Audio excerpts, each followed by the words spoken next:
दोस्तों, आपको याद है ना, कल मैं अपने पड़ोसियों के घर से लेकर आई थी ढेर सारे क्रिसैंथेमम की कटिंग्स। तो चलो आज इनको लगाने का समय आ चुका है। तो बढ़िया सा सॉइल मिक्सचर बना के इनको हम लगाएंगे इन छोटू छोटू ग्रो बैग्स में। तो जानिए किस तरीके से इनको लगाना है और देखिए पूरा प्रोसेस। और हो सके तो लाइक शेयर सब्सक्राइब जरूर कर दें। जय श्री राधे दोस्तों, आपको याद है ना, कल मैंने अपने पड़ोसियों से फ्री के ढेर सारे गुलदाउदी की कटिंग्स लाई थी। क्योंकि गुलदाउदी जो है वो विंटर्स का बेस्ट फ्लावरिंग प्लांट है। इसके बहुत ही सुंदर से फूल खिलते हैं अलग अलग रंगों में। इससे टेरेस गार्डन हमारा काफी ज्यादा बेहतरीन भी बन जाएगा। इसीलिए कल मैंने अपने पड़ोसियों से कुछ और नहीं बल्कि ढेर सारी गुलदाउदी की कटिंग्स ही लाई थी और आज मैं उनको लगाने वाली हूँ। कल से मैंने ये कटिंग लाई हुई है और इन कटिंग्स को मैंने इस तसले में डाला हुआ है और थोड़ा सा पानी डाल के इनको हरा भरा रखने की कोशिश की थी और कोशिश मेरी कामयाब भी हुई है। हरी भरी भी है कटिंग्स और मुरझाई भी नहीं है। और अभी समय आता है इनको लगाने का। तो मैं इनको कहाँ से कैसे किस तरीके से ग्रो करूंगी, चलो आप सबको भी दिखाती हूँ। तो कटिंग्स का तो इंतजाम हो चुका है और इनको लगाऊंगी मैं अपने इन ग्रो बैग्स में, जो कि मैंने एक बोरी से 2 ग्रो बैग तैयार किए हैं। आप सबने कल की शॉर्ट वीडियो में तो देख ही लिया होगा कि किस तरीके से मैंने इनको बनाया है। अब इस ग्रो बैग में ज़्यादा वेट ना पड़े और ग्रो बैग एकदम हल्का फुल्का रहे, उसके लिए मैंने निचले पोर्शन में गार्डन वेस्ट डाल दिया है। ये सारा का सारा हमारे गार्डन का ही कचरा है, पत्तियां हैं और डंडियां वगैरह हैं, जो भी मतलब गार्डन वेस्ट होता है वो सारा मैंने निचले पोर्शन में डाल दिया है। और अब टर्न आती है इसके लिए बढ़िया सॉइल मिक्सचर बनाने की। तो बढ़िया सॉइल मिक्सचर किस तरीके से बनाएंगे, चलिए अभी ये जानते हैं।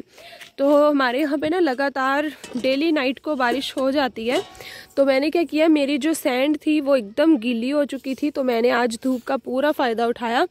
सुबह मैंने इन सबको चीज़ों को अच्छे से सूखने के लिए यहाँ पे रख दिया है और ये देखिए सैंड अब अच्छे से सूख चुकी है। और मैंने इस वाले तसले में ये सॉइल मिक्सचर डाल के रखा होता। सॉइल मिक्सचर नहीं है, ये गार्डन सॉइल है, खेतों से लाई हुई मिट्टी है। ये भी मैंने काफ़ी समय से इस तसले में डाल के रखी थी। डेली ये बारिश से भीगने के बाद इसमें तो घास भी उग गया था। तो आज मैंने इसे अच्छे से बिखेर दिया और अच्छे से अभी ये सूख चुकी है।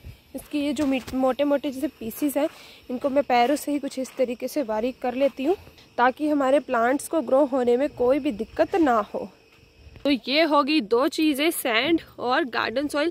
अब तीसरी चीज़ जो मेन है इसके लिए वो है हमारे कंपोस्ट। तो मैं यहाँ पे वर्मी कंपोस्ट का इस्तेमाल कर रही हूँ और इसमें ढेर सारे केंचुए हैं। ये देखिए, आज मैंने ये अपने ही गार्डन से चोरी की है, मतलब अपने ही किचन गार्डन से ये खाद चोरी की है। क्योंकि माता श्री का कहना है कि इसका मैं इस्तेमाल सिर्फ अपने किचन गार्डन में करूँगी, बट मैंने आज थोड़ी सी वहाँ से ये निकाल ली है। और ये खाद तो भाई एकदम बेस्ट है बिकॉज इसमें ढेर सारे केंचुए हैं। और केंचुए पता क्या करते हैं, ये हमारी मिट्टी की पौष्टिकता को बढ़ाते हैं। डियर सब्सक्राइबर्स, आज मुझे शॉर्ट वीडियो के कमेंट सेक्शन में कमेंट कर रहे थे कि आपको केंचुओं से डर नहीं लगता। भाई ये हमारे मित्र हैं तो इनसे हम क्यों डरे, मतलब ये हमारी मिट्टी की पौष्टिकता को बढ़ाएंगे तो ये हमारे मित्र नहीं हुए। तो इसीलिए इनसे डरना नहीं है, बल्कि अगर ये आपको कहीं दिखते हैं तड़पते हुए मरते हुए तो इनको ज़रूर मिट्टी में डाल दे। बिकॉज इनको ना, इनकी स्किन बहुत ही ज़्यादा पतली सी होती है, देख सकते हैं आप सभी, बहुत ही बारीक सी इनकी स्किन होती है। ये भी एक जल रहा है। इनको धूप तो बिल्कुल भी नहीं लगनी चाहिए, इनको नमी वाली मिट्टी पसंद होती है। और ये खाते पता क्या है, सूखी पत्तियाँ, डंडियाँ, लकड़ियाँ, ये सब कुछ खा लेते हैं ये। और फिर जो अपना वेस्ट निकालते हैं ना, उसी में सारे पौष्टिक तत्व होते हैं। उसी में NPK, नाइट्रोजन, फॉस्फोरस, पोटेशियम, ऐसी कई सारे पौष्टिक तत्व होते हैं जो कि इनके वेस्ट मटेरियल में पाए जाते हैं। इसीलिए अगर आपकी मिट्टी में ये है तो आपकी मिट्टी को किसी खाद की जरूरत ही नहीं है। तो आज मैंने ये ढेर सारी खाद चुरा ली। चलो अब बढ़िया सा सॉइल मिक्सचर बना के अपने इन क्रिसैंथेमम की कटिंग्स को लगाते हैं इन छोटू छोटू से ग्रो बैग्स में। तो 50% हम रखेंगे यहाँ पे गार्डन सॉइल, अपने खेतों की मिट्टी, और 30% हम यूज करेंगे सैंड का, और 20% ये जो हमने वर्मी कंपोस्ट यहाँ पे रखी हुई है इसका इस्तेमाल करेंगे। और इन तीनों चीजों के इस्तेमाल से बढ़िया सॉइल मिक्सचर तैयार हो जाएगा। तो अभी देखिए दोस्तों, ये जो भी सैंड है और ये जो वर्मी कंपोस्ट खाद है, इन तीनों चीजों को अब हम अच्छे से मिला लेंगे। और ये जो मिट्टी के मोटे मोटे पीसीस बीच बीच में है ना, इनको कुछ इस तरीके से भुरभुरे में कन्वर्ट कर ले ताकि जो हमारी रूट्स तैयार होंगी उनको कहीं मुश्किल ना हो इनको पनपने में।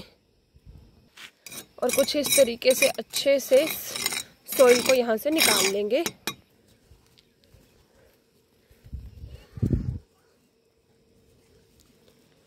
तो देखिए दोस्तों, तीनों चीज़ों को अच्छे से मिलाने के बाद बढ़िया सॉइल मिक्सचर तैयार हो चुका है। चलिए अब इनको डालते हैं अपने इन छोटू छोटू से ग्रो बैग्स में। और दोस्तों, बढ़िया सॉइल मिक्सचर बनाने के लिए आप कुछ और डालें ना डालें, बट ये 3 चीज़ें तो ज़रूर आपने ऐड करनी ही है। सैंड हो गया, गार्डन सॉइल, और साथ में गोबर की कोई भी खाद, या फिर वर्मी कंपोस्ट ले सकते हैं आप, या फिर गोबर के उपले की खाद। तो ये 2 चीज़ें आप इसमें ज़रूर ऐड करें, मतलब ये 2 खादें आपने मिट्टी में ज़रूर ऐड करनी ही करनी है। तो देखिए दोस्तों, कुछ इस तरीके से मैंने एक ग्रो बैग को फिल कर दिया है। इसको हम इतना ही फिल करेंगे, इससे आगे नहीं करेंगे, बिकॉज हमने बाद में पानी भी ऐड करना है, खाद भी ऐड करनी है, और भी कई सारी चीज़ें ऐड करनी होती है। इसीलिए इतना ही अभी से हम भरेंगे और सेम स्टेप फॉलो करेंगे दूसरे ग्रो बैग के लिए। और इसमें मैंने कल सॉइल मिक्सचर ऐड किया था, बट ये काफ़ी ज़्यादा गीला था, तो इसीलिए मैंने क्या किया, इसमें से थोड़ा सा सॉइल मिक्सचर निकाल के मैंने सुखा लिया। बट जो नीचे कुछ ज़्यादा ही गार्डन वेस्ट के साथ सेट हो चुका था, उसे मैंने रहने दिया था। अब इसे थोड़ा सा छेड़छाड़ कर लेते हैं ताकि ये भी अच्छे से सेट हो जाए यहाँ पे। तो अब इसी तरीके से इसमें भी हम सॉइल मिक्सचर ऐड कर देंगे। तो ये देखिए दोस्तों, दोनों ग्रो बैग्स को अच्छे से सॉइल मिक्सचर के साथ फिल कर दिया है। और अब टर्न आती है सुंदर सुंदर से फ्लावर्स वाली कटिंग्स को लगाने की। तो चलिए जानते हैं किस तरीके से इनको लगाना है। दोस्तों, इनमें कटिंग्स लगाने से पहले हम क्या करेंगे, इसमें अच्छे से वाटरिंग करेंगे, ताकि कटिंग लगाने के बाद जब हम पानी दे तो कहीं हमारी कटिंग्स बाहर ना निकल आए।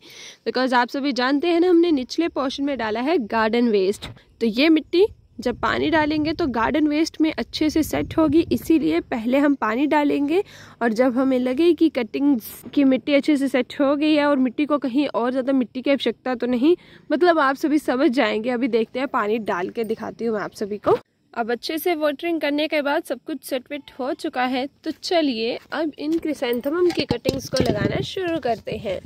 तो मुझे ना मतलब इनमें से कुछ कटिंग्स हमारी रेड फ्लावर्स देंगी और कुछ कटिंग्स हमारी येलो फ्लावर्स देंगी। और जैसे कि ये कटिंग काफ़ी ज़्यादा लंबी है, तो अब हम इससे 2 कटिंग्स तैयार कर सकते हैं। कैसे? बस आप इसे बीच में से कुछ इस तरीके से तोड़ दें। और ये प्लांट बहुत ही ज़्यादा इजी टू ग्रो है, बहुत ही आसानी से ये कटिंग्स ग्रो भी हो जाएंगी। तो देखिए दोस्तों, एक ही कटिंग से मैंने 2 कटिंग्स यहाँ पे तैयार कर ली हैं। अब इनको लगाने का सिंपल तरीका पता क्या है? सबसे पहले कटिंग जो अपनी मिट्टी में डुबोनी है, उस वाले एरिया से पत्तियाँ हटा लें। जैसे कि ये पत्तियाँ कुछ ज़्यादा ही नज़दीक है कटिंग के अराउंड की, तो इनको हम हटा लेंगे। बस हमारी कटिंग हो गई तैयार। अब कुछ वेद मंत्र कुछ नहीं पढ़ने हैं, सिंपली मिट्टी में इसे डुबो देना है। और डुबोने के बाद मिट्टी थोड़ी सी आसपास की जो है वो प्रेस कर देनी है। और इस सिंपल से प्रोसेस को फॉलो करते ही हमारी कटिंग एक लग के तैयार है। अब इसी तरीके से ये जो दूसरी वाली कटिंग है, इसे भी हम यहाँ पे लगा देंगे। तो जो कटिंग हमें ज़्यादा लंबी लगेगी उससे हम 2 कटिंग्स तैयार कर लेंगे, और जो ठीक ठाक लगेगी उसकी पत्तियाँ अराउंड की हटा के कुछ इस तरीके इनको हम लगा देंगे मिट्टी में। ये अराउंड की मिट्टी इसीलिए प्रेस कर रहे हैं ताकि ये कटिंग जब बारिश वगैरह हो तो बारिश के प्रेशर से ज़्यादा हिले डुले ना, और कहीं जो हमारी छोटी छोटी रूट्स तैयार हो रही है वो कहीं डिस्टर्ब ना हो जाए। इसीलिए अराउंड की मिट्टी को थोड़ा सा प्रेस आप भी जरूर कर। सो फाइनली दोस्तों, दोनों ग्रो बैग्स में मैंने कुछ इस तरीके से इन कटिंग्स को लगा दिया है। और लगाने के बाद ये काफी ज्यादा क्यूट सा लग रहा है, बिकॉज इनको मैंने छोटू से ग्रो बैग में लगाया है। और आप सभी सोच रहे होंगे कि इतनी सारी कटिंग्स इन छोटे से ग्रो बैग्स में लगा दी, तो जैसे ही ये ग्रो हो जाएंगी, मतलब इनके रूटिंग हार्मोन्स निकल आएंगे, इनकी रूट्स निकल आएंगी, आफ्टर दैट हम इनको ट्रांसप्लांट कर देंगे अपने सुंदर से गार्डन में। और आप सभी तो जानते ही हैं कि हमारे एक गमले में एक पौधा नहीं बल्कि 2 से 3 गमले में तो 2 से 3 पौधे तो रहते ही रहते हैं। इसीलिए भाई ये भी अपनी जगह इन छोटे छोटे गमलों में तैयार कर ही लेंगे और हमारे गार्डन की खूबसूरती को बढ़ाने में अपना योगदान दे ही देंगे। और अभी आपको पता है, मैं अभी बातें कर रही हूँ, धूप निकली हुई है, सब कुछ सही चल रहा है, बट बारिश लगी हुई है, बूंदाबांदी हो रही है, और मैं तो भाई वैसे ही बीमार हूँ, इसीलिए मैं इस बूंदाबांदी को सहन नहीं करूँगी। तो फिर मिलते हैं आप सभी को नेक्स्ट वीडियो में। और इनको मैं अभी बारिश में नहीं रखूँगी, बिकॉज अभी अभी जस्ट लगाई हैं और पानी तो मैंने वैसे ही ठीक ठाक दे दिया है इसमें, इसीलिए मैं इनको उठा के ऐसी जगह पे रख लूँगी जहाँ पे ये बारिश का पानी बिल्कुल भी इन पे ना गिरे। जैसे कि मैंने कहा था आप सभी को कि दोपहर के समय में धूप और शाम रात को बारिश, इसीलिए मैं अभी तक इनको ऐसी जगह पे रखूंगी जहाँ पे शेडो हो, छाया रहे और बारिश का पानी भी ना गिरे। ठीक है मित्रों, अभी बारिश जोरदार लगने लग पड़ी है, इसीलिए आप सभी को जय श्री राधे जय श्री राम। मिलेंगे नेक्स्ट वीडियो में।